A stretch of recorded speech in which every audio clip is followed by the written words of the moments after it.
So the rich just get a lot richer. Get this, Liverpool's estimated spend ahead of this season is more than the last 4 seasons combined. Crazy stuff. $568 million estimated to have been spent on this squad in the transfer market.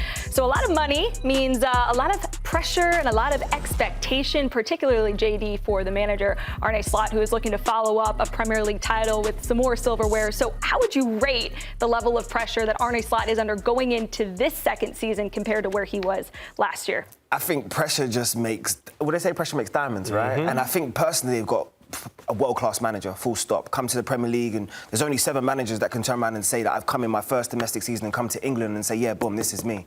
This is me as crowning myself as a champion and doing it quite comfortably too. So then what then happens after that is people then go from, you know, you're the one that's hunting people to then being the one that's hunted.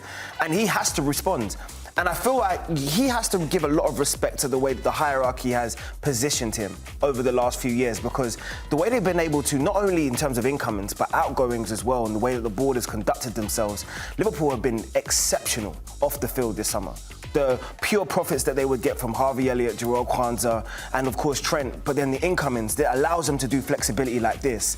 And we can talk about the British transfer record not getting broken once but twice, but it's the actual quality of players that's come in. It leaves me with a full stop of saying this is now Arne Slot's team. There's no more excuses. Whatever happens within this season, there can be no, oh, I'm still recovering from Klopp's squad, I'm getting out players that are not quite suited to my system. It's none of that. This is very much your squad, so you need to deliver now, even further than the expectations you set for yourself. But he wasn't even entertaining that conversation about inheriting Klopp's squad. There were no excuses. He got what he had, he tweaked it as he saw fit, and he delivered. But it's different now. He never rested on oh, I need time. This is a process. What I liked most of, and absolutely it's different right now, especially I would say even without the transfer window, there would have been a massive target on Liverpool's back because of the way that they blew expectations out of the water. They became such a dominant team in Europe, I would say. They ended up losing in penalty kicks to the team that ended up winning the competition. They easily could have gone on to win a Champions League. They were that strong. And now they've reinforced even heavier. We're well past, like you say, JD, the Klopp era. This is Arne Slot's team. But what I like most about it is Arne Slot speaks so well.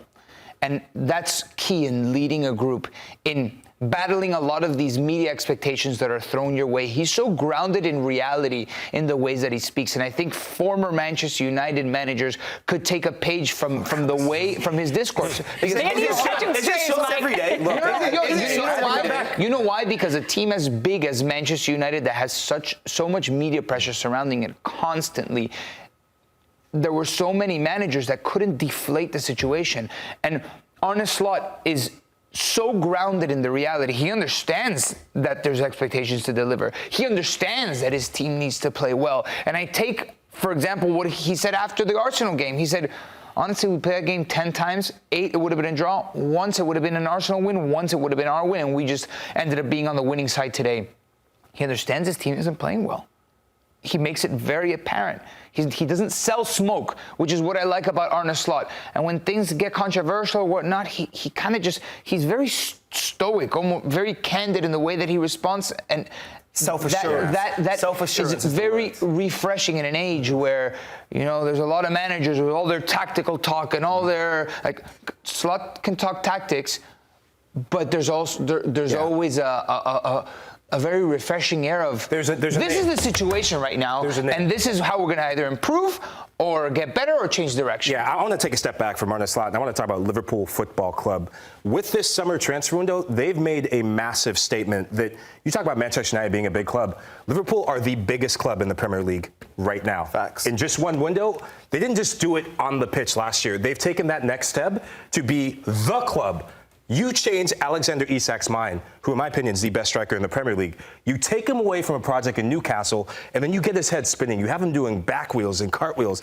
Now he's saying, I don't want to be a part of that project. I want to go to the biggest club to now take my career to the next level and play for a manager that's pressing all the right buttons. Yes, we can talk about Liverpool not hitting their peak yet, but Arne Slot is hitting all the right notes in terms of subs, You have to give him credit for that, because he could have easily rested on his laurels. The Arsenal match, subs that he made, someone that's not getting enough credit that I haven't heard people talk about, Jones.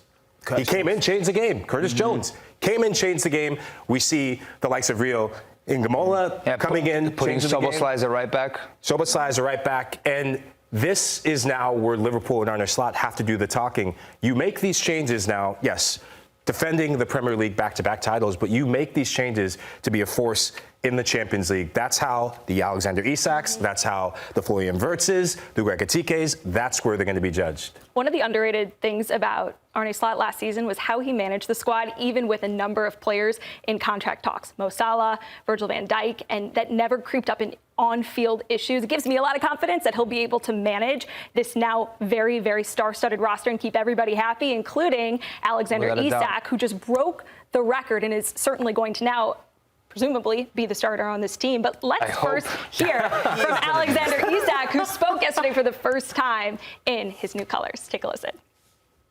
Well, Alex, it's done. You're a Liverpool player.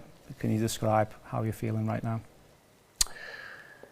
I feel amazing. It's been a long journey, you know, to get here. But I'm super happy to be a part of this team, this club, and everything it stands for. It's something I'm proud of, and I'm really looking forward to. How does it feel that it is now? It's done. You're a Liverpool player. When you look down, you see the liver bird on your jersey. How does that make you feel? Oh, it's a mixed emotions. Some relief, but a lot of pride, happiness, and you know, just happy it's done, and I can get back to work, and you know, looking forward to seeing the teammates and the fans, and yeah, just getting back out there. You're also taking the number 9 jersey here at Liverpool. What does that mean to you? No, it means a lot. It's an iconic number. Obviously comes with responsibility as well, but you know, I'm delighted to have this chance, and you know, to get this number, and yeah, just motivate to, you know, start working and hopefully giving back as well. How did it feel to see the name and number on the back of the jersey earlier for the first time? It was beautiful. It was beautiful. All my family say it was beautiful as well, so we're happy. Finally, they have been waiting for this moment. What would you say to Liverpool fans watching this interview? Just that I'm so happy that I'm finally here. Can't wait to, you know, get back out there, and hopefully we can share some amazing moments together. So happy. Isak is ready to go. But Nico, you said, well, I hope so, when I brought up him starting. Do you see a world in which he doesn't start? No, he's obviously going to start. No, of course. It was transfer record. It was a joke, guys. Come on, relax. I'm just making sure. No, of course. Aly, check the mate. But where I'm seriously asking questions now, because I'm so curious to see how it all fits out between Szoboszlai, Gravenberch, McAllister, Wirtz, Salah, who's obviously going to play, Isak, who's obviously going to play. What do you do with Ekitike and Hakpo now on the left-hand side, right? Ekitike is not in this lineup, but Ekitike is arguably Liverpool's best player. Does Hakpo take a step back and go on the bench? Yes. It becomes a very interesting balance, because Wirtz also hasn't clicked. He hasn't been that nucleus of attack, and to all the things that Arne Slot needs to get right, it's the balance of this team, and this is obviously a great headache to have if you're the Liverpool manager. Take out Mo Salah for a second and Virgil van Dijk. All of those players are either going into their prime or in their prime currently, so they're not trying to look for just now. They're looking to build what we call a dynasty. You've seen the teams historically, the Real Madrids that have done this, and you look at the bench, you think to yourself, wow, that right there is a team that's good enough probably to win a league title. I think about that Man United team, the 07-08 team, where they had Tevez, Ronaldo, Berbatov. Rooney. You have to balance it. And when you have world-class players, it doesn't matter in terms of who's starting, who gets an opportunity here, how many minutes I played here. The common goal needs to be we need to win every competition we're in. And that really is going to be the collective because they've already done it. They're already champions. They've already set themselves as the pedestal in this league. They're now asking themselves, how good can we be? The only way that you can do that is you have a collective goal. Yeah. Park Ji-sung, Chicharito. Well, Ferguson did fantastic and balancing all of those. And I think Arne Slot is probably looking at himself and thinking, I can do exactly the same thing and managing all of those egos. Yeah, well, you get all those players. You go back to Ferguson, you get all these players to compete on multiple fronts. And you talk about the dynasty, looking at the contracts, it's not just signing a player. You don't sign Alexander Isak and go through all this trouble for a 3-year deal. He's got a 6-year deal. He's just entering the peak of his powers. Hugo Ekitike is 23 years old. He's got a 6-year deal. Florian Wirtz, he's got a 5-year deal. And what's he, just signed a new 16? deal. Yeah, so they are building a team where all these players can fill multiple roles. Ekitike, he can play out wide. He can also play centrally. Wirtz can play anywhere in the midfield. He can fill in alongside Isak as well as Ekitike. And there is a world where you will have to rotate players.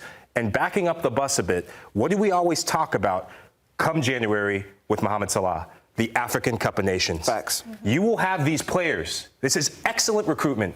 You have these players now to fill the gap that will be left by Mohamed Salah come mid-December all the way to the end of January, where in that time, you get Spurs, you get City, and I believe there's a match against Arsenal. I have to look that up again. So this is a major win, and Liverpool, they are the biggest winners in the transfer window just because of that. It's the problems of modern football, right? You need a deep squad, and not only it's like the people on the bench have to be like decent. No, they have to be actually really good, top quality. If you wish of fighting on every front. One of my favorite stats of the last 10 years, the Liverpool team that won the Champions League under Klopp, the starting 11 from that final against Spurs. Guess how many times they had played together? That starting 11. Oh, I think I remember this. Before that final. Tell us. 0 times. Are you serious? And it's like a team that you could recite off the top of your head, right? But they had never started together. And I think that's just a prime example of modern football, that you can mix and match a little bit. And we're going to learn about the tactical flexibility of Arne Slot and the versatility of a lot of these players. So they won the window for Lahoud. Did they win the window for you? No, Arsenal had the best window. Interesting. What about you? Chelsea had the best window. Interesting stuff. Okay, different Marquinhos opinions superstar. here.